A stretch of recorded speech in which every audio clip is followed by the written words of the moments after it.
you ready? You've got between 15 and 20 minutes. I'll time Yeah, that's I'll give you perfect. 5 minute and 1 minute warning, so if you look at the occasion after. Okay, great. So, hi everyone. My name is Francesca, and with Darren Ben, we're going to talk about how deregulation has influenced two main airline companies, SAS and Ryanair. So, before starting, let me just define the word deregulation. Deregulation is an act of removing or reducing the process of government regulating certain activities. This will be clearer later on when I will actually explain about it and use examples. So what is our presentation going to be about today? First of all, we're going to talk about how deregulation occurred and how it changed these airlines' prospects. Then we're going to talk about the other factors that determine the performance of Ryanair and SAS this last decade. And finally, we'll present the features of regulatory environments that can be expected to help determine the future prospects of these two airlines. Alright, so when SAS was created in 1946, the regulation governing airlines were unrecognizable compared with today's. There were strict controls of prices, strict controls of capacity, and the airlines could not operate with the given routes. Regulation protected national airlines by restricting competition. Those in favour of regulation argue that it was necessary in order to provide an adequate service and to ensure safety. So there were often some bilateral agreements in which two countries would allow the access of other countries' airlines into their country. That was about it. Like, it was really, really strict. So government benefited from the prestige of their national flag carriers. Alright, so deregulation in the US occurred in 1978. Almost overnight, like almost straight away. Whereas it was much more gradually in Europe.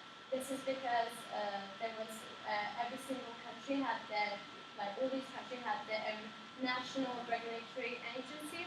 So some were more liberal, were more up to it, some no. So they attempted to deregulate Europe in 1979, but it actually took these three steps. First aviation package, second and third in 1988, 1990, and 1993 to actually deregulate completely Europe. It introduced discounts on fares, allowed great access to routes, and allowed capacity shares between states. But the main turning point was the creation of the single European market and the open skies, or what we call the open skies policies in 1993. It removed all the control on the capacity and the price. It opened routes to proprietary of all the European airlines and slackened the competition rules. So before deregulation, national carriers such as SAS dominated the hubs in their home markets. That was before deregulation. Where the regulations created entry barriers to competitors, after deregulation, all these barriers that didn't enable the competitors to go in, they just disappeared, and so it was an easy access for new entrants. There is where Ryanair actually sees the chance, and this is where Ryanair fits in. So Ryanair prospects, how did deregulation actually help Ryanair? Since the early 1980s, Tony Ryan actually already wanted to have a route to himself, but he had to negotiate 5 years until he had his first route from Dublin, like next to Dublin to Heathrow, and that was just for 15-seated aircraft. It had to wait again another couple of years to have another route, a much more important one, Dublin to London, and that was a 44-seated aircraft. But it was really little, like really small, so it had profits, but it had a small aircraft compared to competitors, so it wasn't enough. That was before deregulation. With the deregulation, they accepted to expand and have more and more routes because it enabled low-cost airlines to just get into the business and because there are no more rules on that point of view. So yeah, so that's how it really how it helped a lot Ryanair plus Ryanair. However, for other airlines such as SAS, SAS was created in 1946. It had 90% of the share grounds in their home market. It was basically had the monopoly on the airline shares in their own region in North Europe. But with the regulation, what happened? It was all of a sudden, all the competitors, all the low-cost airlines came in and became his main competitors. So that airlines such as SAS were really surprised by this and were took by surprise, especially by low-cost airlines such as Ryanair, and just didn't know really how to change.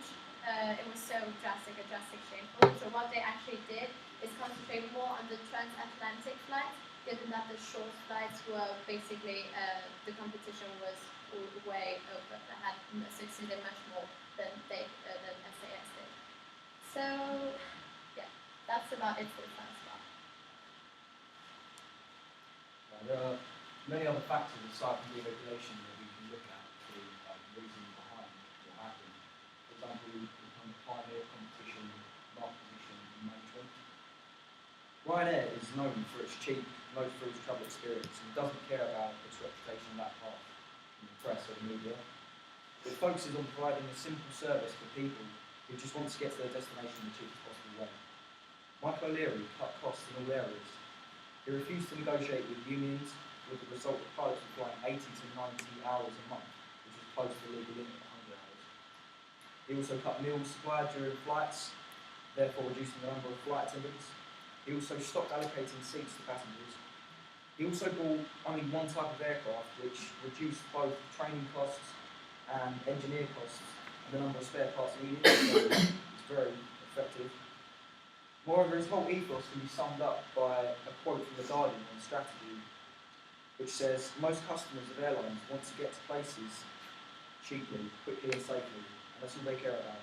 Armed with that insight, the company was able to harness the awesome power of negative publicity. It could refuse to provide wheelchairs for disabled passengers, it could impose charges for the slightest infringement on its terms of travel, it could accept complaints only via a premium rate phone line. We could even float the idea of offering pay-per-view porn films on flights.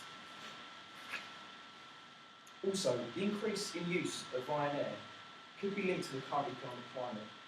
As a nation, we've just come out of a recession, so are still rather tight with our money. But we still want to go on holiday and have a break from work. But rather on an expensive flight, we prefer to just do it on a low-budget flight instead of an all-thrill service such as Virgin or British Airways. Ryanair do receive a lot of bad publicity, as we all know, but they are performing financially from the quote here. Why are we carrying 81 million passengers if we're this terrible? We have the lowest fares, we have brand new aircraft, we have the most on-time flights, which is followed by a lot of swearing. We'll show that. However, as there are more companies who operate in the same market as Ryanair, such as EasyJet, Monarch, Thomson, they all operate in budget flights. There is an increased competition between them. Therefore, Ryanair needs to stick out in the market by reducing prices. And an obvious way to do this is to get rid of the thrills that other people look for, such as TVs, in-flight meals.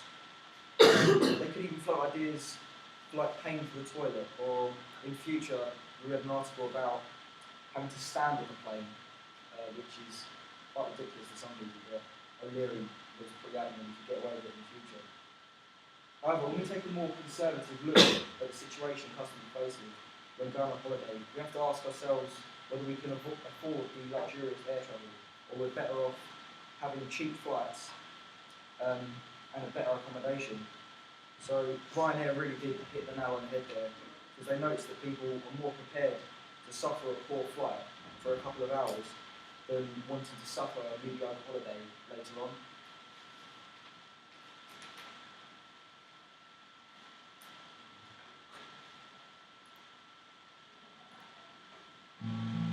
beautiful day, feeling so fine. It's love in the air, you on my mind. Today's the day I wanna do the things I gotta do. And if I get a chance, I'd like to do it all with you. It's a beautiful hour.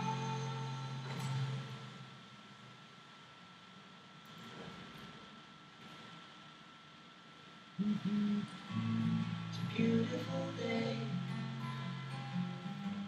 to wear me a smile. Okay, that was an advert, a commercial that was given by SAS, I think about 2007. And it just shows that the values could not be further away from Ryanair's. They're more considerate, respect for the employees and the customers, and they are priorities instead of Ryanair who just want to get you there, take your money. And they're also more socially and environmentally responsible, and they want to operate in a more open, honest way, which is completely different to Ryanair. SAS also focus on providing the most pleasurable, luxurious travel experience for the customer, and this is becoming a smaller, more strangled market because people don't have the money to pay for it, or they just use other big airlines such as Virgin Atlantic or British Airways again because they have a lot more publicity in the newspapers and the press. However, it's important to show that SAS focus more on business travellers, which is quite a small market, and they also target the middle upper class, whereas Ryanair focus on the lower income, which is a lot larger. Also, the Danish market is quite small, hence growth is also small in that area as well. So there's an also increasing presence of foreign players in the domestic market as well, so it's becoming ever more difficult for SAS to actually survive. However, it's not all bad news for SAS, because in recent history they have improved. They're becoming a market leader in the domestic market. They have been for quite a long time, but nowadays they are becoming increasingly better at attracting customers who are looking for luxury. So it's not all doom and gloom for them. They're also the most punctual airline in Europe, and they provide a reliable, flexible air travel, which not a lot of other travel services have at the moment. They've also accommodated the fall in passenger demand due to the economic climate by increasing capacity on their planes and having intercontinental travel, which is quite important. Because they do this because they have strong links with other networks, such as their Star Alliance with other networks, bilateral relationships with other airlines like Lufthansa, and they also have strong complementary government relationships with airports like CPH. They also have a fleet of over 180 planes, which is quite large considering how small they are, and they go to over 90 destinations, which shows that they are quite strong, but maybe it's not as strong as Ryanair at the moment. I'm now going to talk about the current regulation of Ryanair and the future of Ryanair and SAS. Both of them have been existed before 1992 and have completely transformed due to deregulation. Future deregulation trends are heading towards global liberalisation, with all agreements done by EU members will be replaced by a set of community agreements, which will provide non-discriminatory open skies globally, with non-EU states, which will drastically affect both now and in the future. The current regulation for the European Commission's treaty in Articles 81 and 82 are concerned with European competition. These articles prohibit the dominant position or agreement that can manipulate the market, which can stop large companies such as Ryanair and SAS merging and forming alliances with other regulators. Although this is there at the moment, Ryanair still plans to grow its stake in Aer Lingus, and SAS is looking to purchase leading European airlines such as Atlanta, or have partnerships with airlines such as Air France. However, these policies will depend on the future regulatory bodies and commissions' willingness to protect consumers and strong American carriers. SAS future, for the moment, SAS is not really in a good financial position to be a major actor on the European market. It could be purchased by other major European airlines such as Lufthansa or British Airways. In 2011, it launched its new strategic platform, which aims to continue to build and set higher standards related in aviation.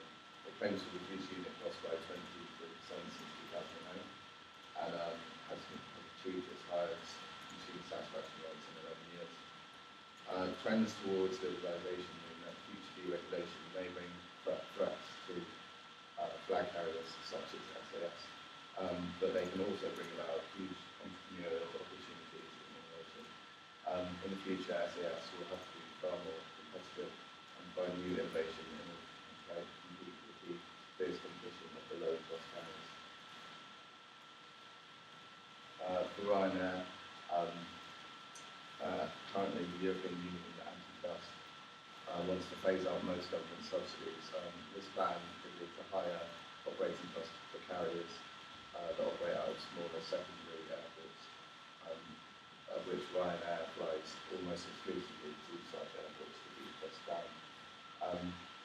It will be interesting to see whether Ryanair's strategy will be successful on transatlantic routes that are regulated with open skies agreements. The most probable move would be to take over Aer Lingus, which it has attempted to do twice, most recently earlier this year. However, it has been told to reduce its 29.8% stake in Aer Lingus to 5% by the European Competition Commission. Although nothing is out of the question with Mike O'Leary, and has, unsurprisingly, lodged an appeal for this. Ryanair can benefit from its model to take advantage of the EU expansion and to create routes globally. However, when and if the transatlantic market does become deregulated, Ryanair will need to have a creative response to these changes in the environment and aim to destroy the market equilibrium with entrepreneurial and innovative behaviour like it did in the 90s. Alright, so as a conclusion, four main dates. 1993, Ryanair initiated the no cost. 1995, lowest price strategy post deregulation by Ryanair. 9/11. In 2001, there was the Twin Towers accident, which was dramatic, and there was a major drop in demand for airplanes that especially touched and SAS and we supported a lot by that. And 2008 financial crisis that drove Europe into recession. So what does that mean for SAS? It means that it made business travelers that were willing to pay the high prices of SAS cost conscious, and so they were going to go towards EasyJet or Ryanair, no cost. So what are the advantages of Ryanair? Leadership, clarity of strategy, geographic location, and organization. O'Leary is an incredible example of management, just because it transferred his own, his attitude, he transferred it to the people with whom he was working for, to just cut costs and get the people in the air and then get them out of the aircraft and do everything. And yes, whereas the full service carriers were getting together, SAS suffered but provided an excellent service, but in my opinion, it didn't really understand how much the business, the people were willing